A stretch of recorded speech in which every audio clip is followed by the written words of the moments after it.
I talk about my 3 records out of the Bay Area. You know, of course, I could easily say Master of Puppets. That's an easy way to go. But it really is Ride the Lightning record. From Kill 'Em All to Ride the Lightning. When that comes out, me and my friends are just like, oh, I don't even know how they're playing this stuff. We're over there learning, you know, AC/DC, Sin City. And, like, this record comes out, and it's what is this? I mean, I can't even believe it still to this day. Yeah, the songs just kind of just happened, bro. The songs just kind of just happened. We just started playing, and they just fucking happened. That's magic. You know, right there. I mean, things like I remember walking into the room, and there's Cliff playing over and over again the intro to the For Whom the Bell Tolls. Oh my Bells God. Toll. Yeah. And I remember Laura saying, "That's pretty cool." Yeah. And then the next thing you know, it's the intro to the song. You know, Yeah. I mean, things like that happen. I remember we were in a basement in New Jersey, right?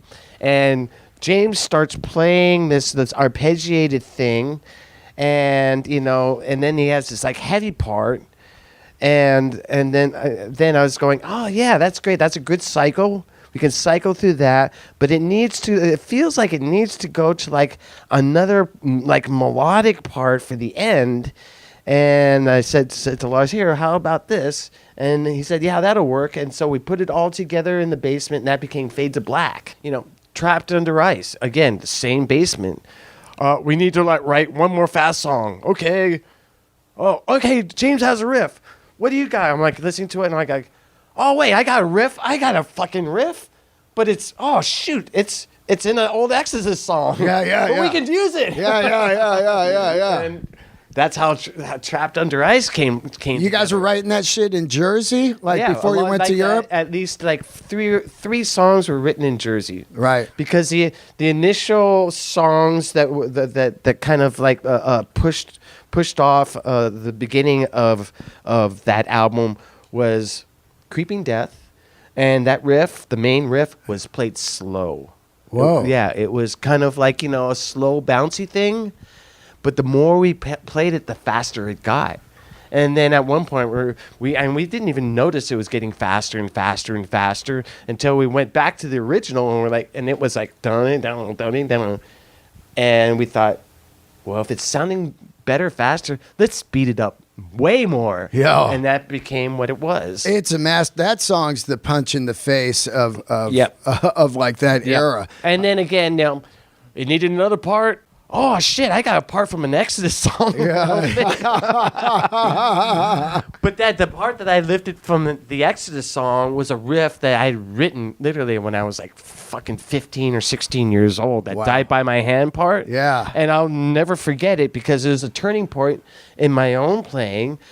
When I remember just sitting down in my bedroom, and that riff just fell out of my guitar, and I remember scratching my head thinking, wow, that's like nothing else that you know I'm hearing on the radio, and it's a lot like what I'm hearing coming over from England and Europe. Yeah. And it was a turning point because it showed that I was able to kind of like cop that feel that I was so into, and I could start writing songs in that kind of direction, riffs in that direction, you know, chord progressions, melodies that were more in that direction rather than what was played on the radio.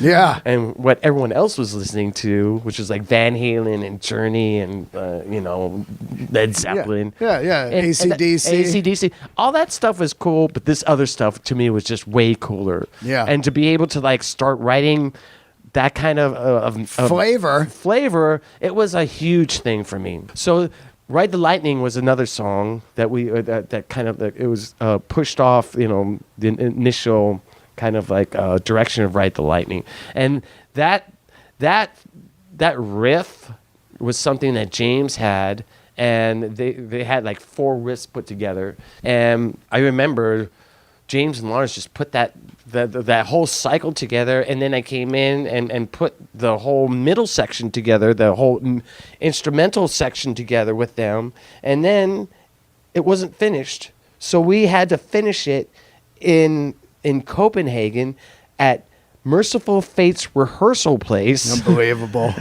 They lent us their rehearsal place, Yeah. and we finished writing the song "Ride the Lightning" there in the rehearsal space. And the fact that we were there in the rehearsal space was freaking me out because I was so into Merciful Oh, Fate. my God. I loved them. I loved all the demos. I loved King Diamond. I loved the EP. And so I think CUNT. Yes. That's what you are. Oh, man. I great. remember the first time I heard that, I was bro, like, it's oh, like- my God, what? When I first heard that, I was like, this flies in the face of everything You that can't even happened to believe me it. as a Catholic school kid. Oh, my God. Nuns have no fun.